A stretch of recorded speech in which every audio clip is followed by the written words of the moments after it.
Texas Stadium's affectionate fans have a rating system that belies the facts. While Tom Landry's Dallas Cowboys have won a lot of hearts, they weren't quite number one in 1980.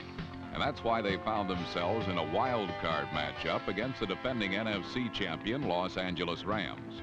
On a Monday night in Anaheim 3 weeks ago, Danny White and the Dallas offense sputtered. The Cowboys were crushed 38-14 by a well-oiled machine controlled by Vince Ferragamo. Ferragamo's matinee idol looks have won a lot of hearts too, but his charm is lost on the Dallas defense.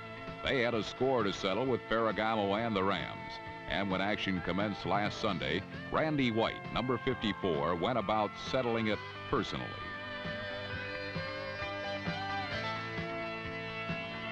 In the game's early stages, Randy White posed a threat that shut down the Rams' running game.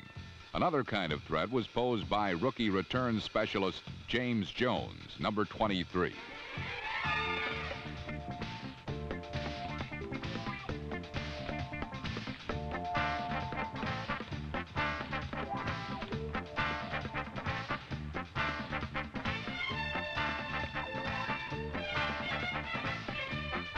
Jones' returns put the Cowboys close enough for a pair of field goals, but touchdowns proved elusive as Danny White's high hopes of mounting a successful passing attack were continually brought down to earth.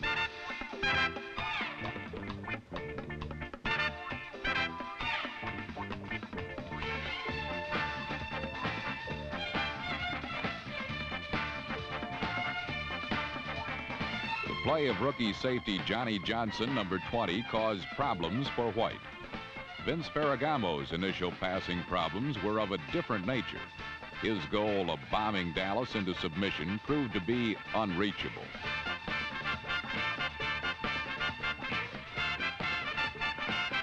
Eventually, Ferragamo found his touch with a 32-yard pass to Preston Denard, number 88.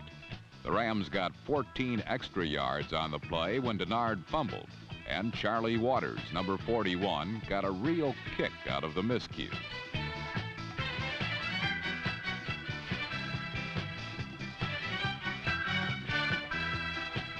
Ferragamo sought to establish a balanced attack by giving his ground game another try, and this time it worked. Gerald Thomas, number 33, showed the form that had menaced the Cowboys 3 weeks earlier.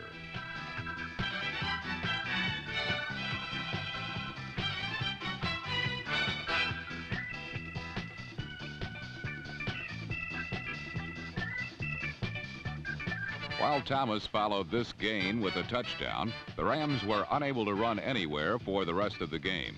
So in the second quarter, Ferragamo took to the air to increase the Los Angeles lead to 13-6. His deft touch enabled Denard to beat Aaron Mitchell, number 34.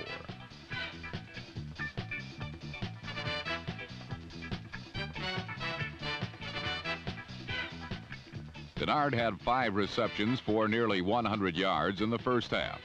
He and Ferragamo were threatening to once again wreak havoc upon the Cowboys' inexperienced secondary. All signs were pointing toward another Los Angeles romp. But Danny White had other ideas. That White could pass with precision was proven this season, but doubts about his leadership ability still lingered. The specter of Roger Staubach had haunted him throughout the season. Now White had to assert himself to prevent the Rams from turning the game into a rout.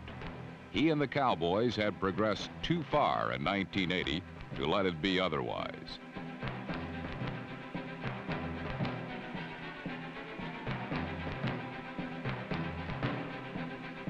Receivers like Drew Pearson, number 88, successfully challenged the Rams secondary. And while the yards did not come easy, Dallas was moving slowly but surely. White was gradually gaining the confidence that had helped the Cowboys become the NFL's highest-scoring team in 1980. Number 33, Tony Dorsett, was also finding the handle, though his search took some effort.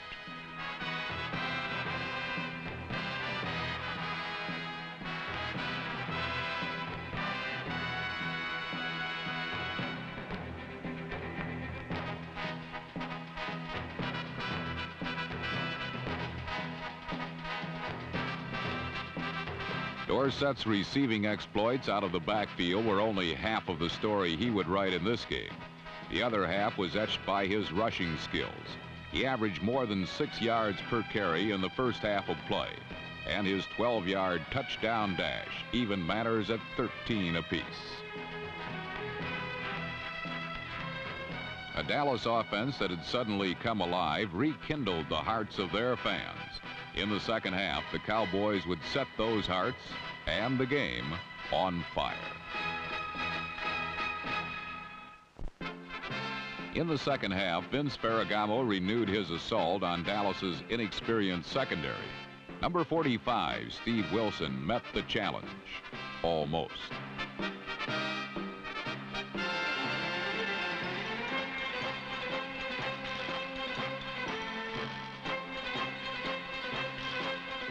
The Rams were counting on the Cowboys' young defenders to lay down on the job.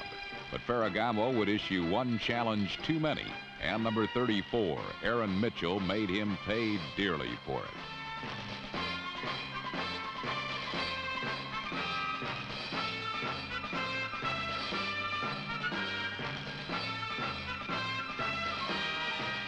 While Mitchell's forward lateral was illegal, there was nothing untoward about his interception.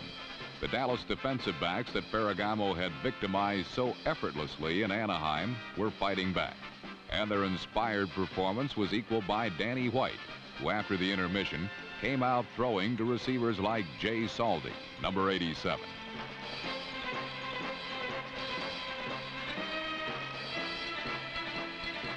To stop Dallas, the Rams attempted a variety of blitzing techniques. Here, safety Lucius Smith, number 23, leads an assault on White. But Smith was picked up, and while blitzing linebacker Joe Harris, number 51, got through, White connected with Tony Dorsett, number 33, who laid claim to the area vacated by the pair of blitzing defenders.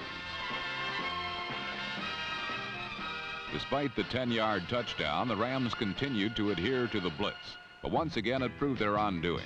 Here they blitzed 3 men, but White read the alignment and isolated Butch Johnson, number 86, on man-to-man coverage.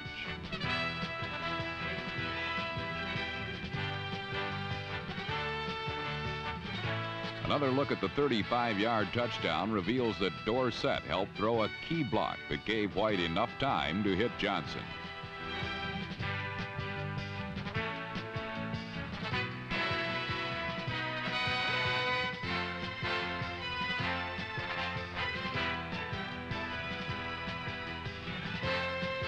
Yet another look at the score shows that White's touch was perfect as he laid the pass just over the outstretched hand of Leroy Irvin, number 47.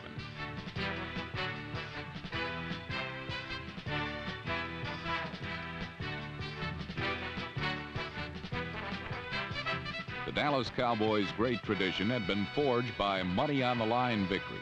14 playoff appearances in the last 15 years attest to that tradition, as do 5 Super Bowl appearances. Now the 1980 unit was staking its claim to becoming a part of that legacy. As for a Ram defense that staked its reputation on the blitz, they have been made to see the folly of their ways. Down 27-13, their frustration was further increased in the fourth quarter by Tony Dorsett. On the Cowboys' final scoring drive, Dorsett carried 6 times for 53 of the drive's 95 yards.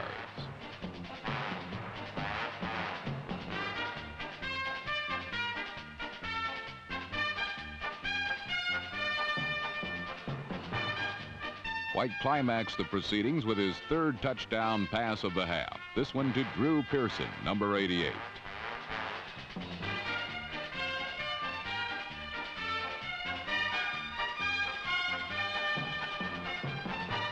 Dallas had unloaded on the Rams for 21 points in the second half.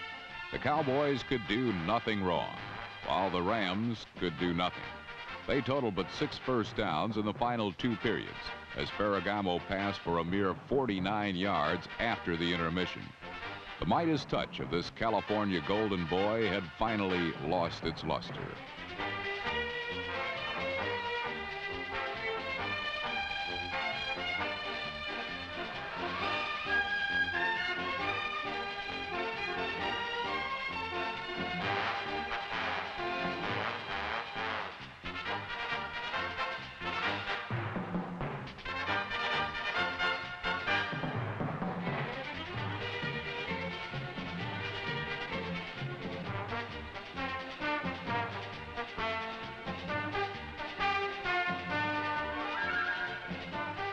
When the final gun had sounded, the Cowboys had accomplished a twofold purpose.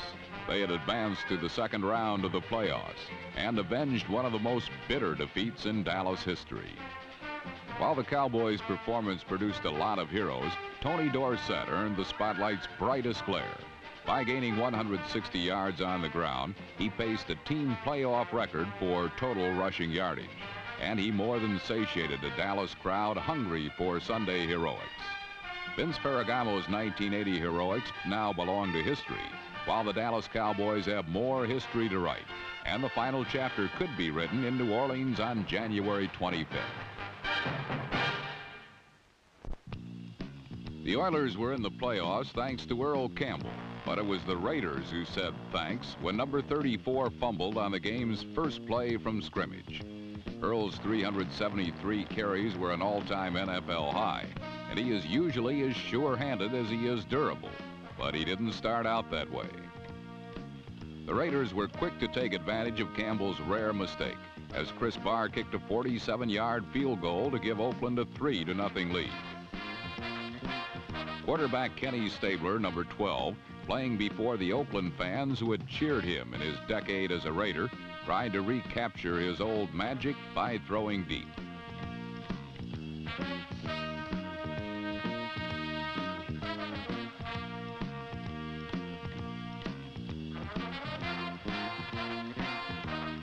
A heads-up play by Burgess Owens, number 44, briefly curtailed Stabler's wizardry, but not the invocation of higher powers.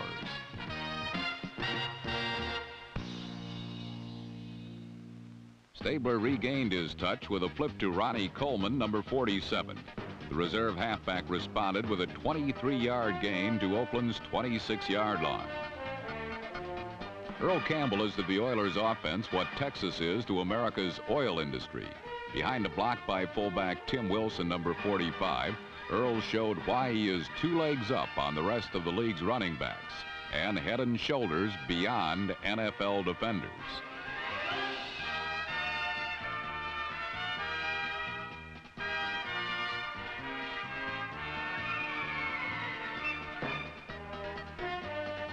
Campbell carried the ball 5 straight times and scored on a 1-yard plunge to put Houston ahead 7-3 as he accumulated 62 yards in the first half. Oakland's Jim Plunkett, number 16, has returned from limbo to lead the Raiders. The Raiders elbowed their way to the 2-yard line thanks to a fine catch by Kenny King, number 33. Oakland obtained King from their favorite trading partners, Houston, in exchange for Jack Tatum. Plunkett then quickly fired to Todd Christensen.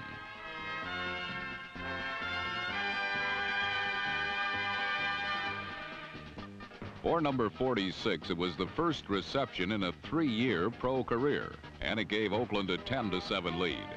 Never having scored a touchdown before, the reserve tight end was unsure how to dispose of the ball.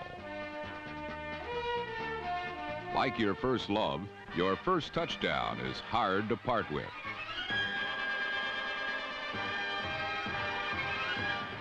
Kenny Stabler, combative as always, planned immediate retaliation, but he was not prepared for a tactic Oakland hadn't shown all season: blitzing safeties and cornerbacks.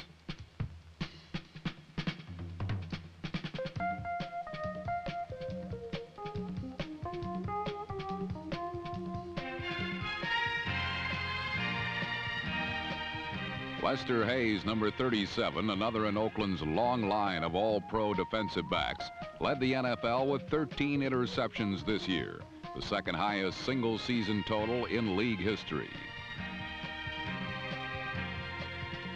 When number 85, Bob Chandler, runs his patterns against Hayes in practice, Chandler rarely gets as open as he did against Houston's number 33, J.C. Wilson.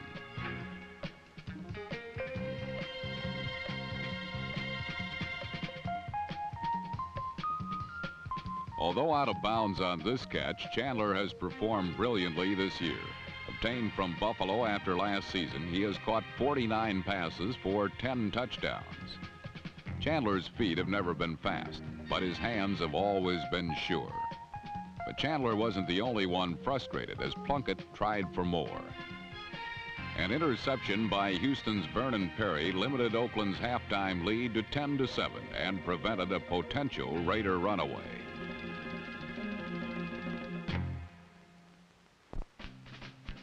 To get to the Super Bowl, said Bum Phillips, you must pass through Pittsburgh. Not so in 1980. Instead, the Oilers must pass and run through Oakland. Down 3 points, the Houston offensive line was tiring. Constantly pressured, Ken Stabler squirmed free often enough to locate receivers like Mike Renfro, number 82.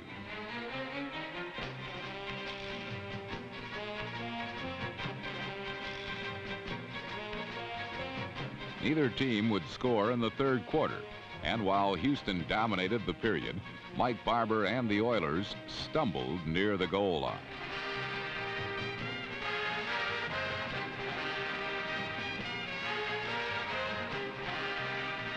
Following another drive, this time to the Oakland 11, Stabler sought out the go-ahead touchdown.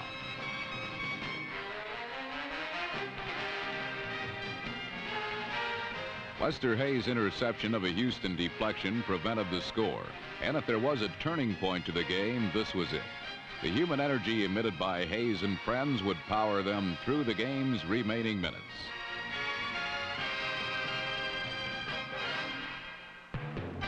By contrast, Houston's offensive energy was sapped. They would not generate another point. The Oiler defense did manage some resistance, sacking Oakland's Jim Plunkett 3 times, this time by Elvin Bethea, number 65.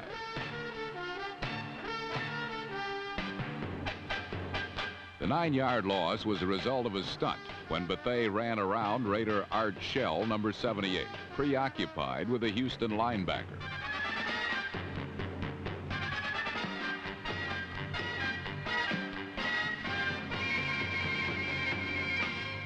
Like the Raiders of seasons past, Oakland struck suddenly. Not since the retirement of Clarence Davis have the Raiders had a bona fide outside running threat the likes of number 33, Kenny King.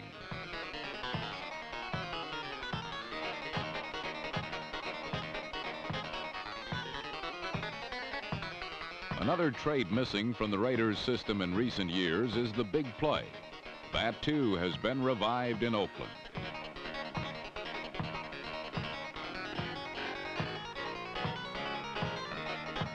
After one swift motion, 44 yards from Jim Plunkett to Arthur Whittington, number 22, the Raiders were on top, 17-7. The game's momentum had shifted Oakland's way, and Coach Tom Flory's defense made the 10-point lead stand up.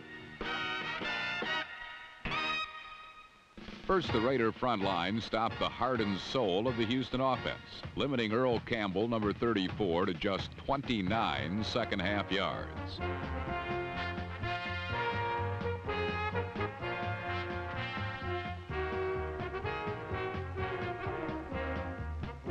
Not once all season had the Raiders utilized a cornerback blitz. On this afternoon, it was back in vogue. Lester Hayes circumvented the Houston down lineman to register 2 sacks of his own.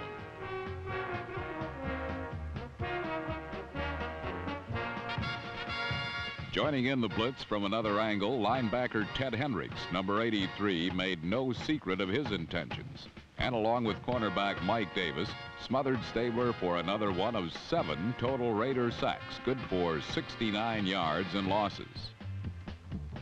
Of Hendricks' 12 pro seasons, 1980 may well be his best.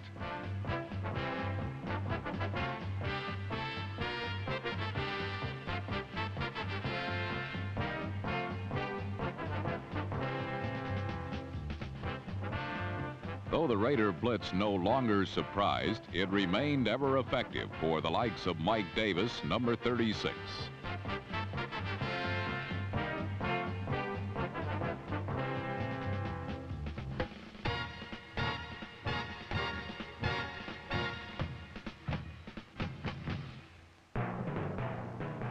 Shut out for the final 3 periods of play, the Oilers' chances of winning were slim and none. With this Stabler pass, Slim went home.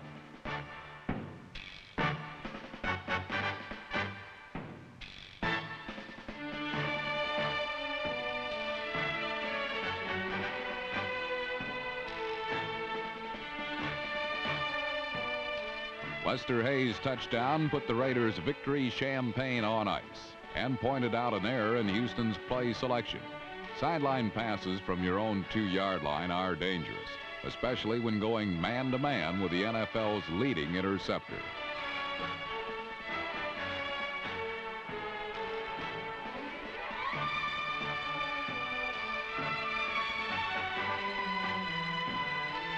The Oilers had fallen into a silver and black hole and will reappear in the fall of 1981.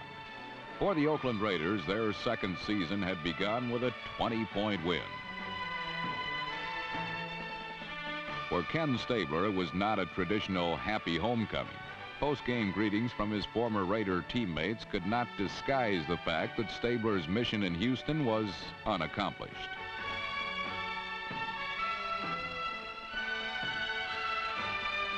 While Oakland travels to Cleveland for round 2 of the playoffs, Houston's Super Bowl dreams disappear.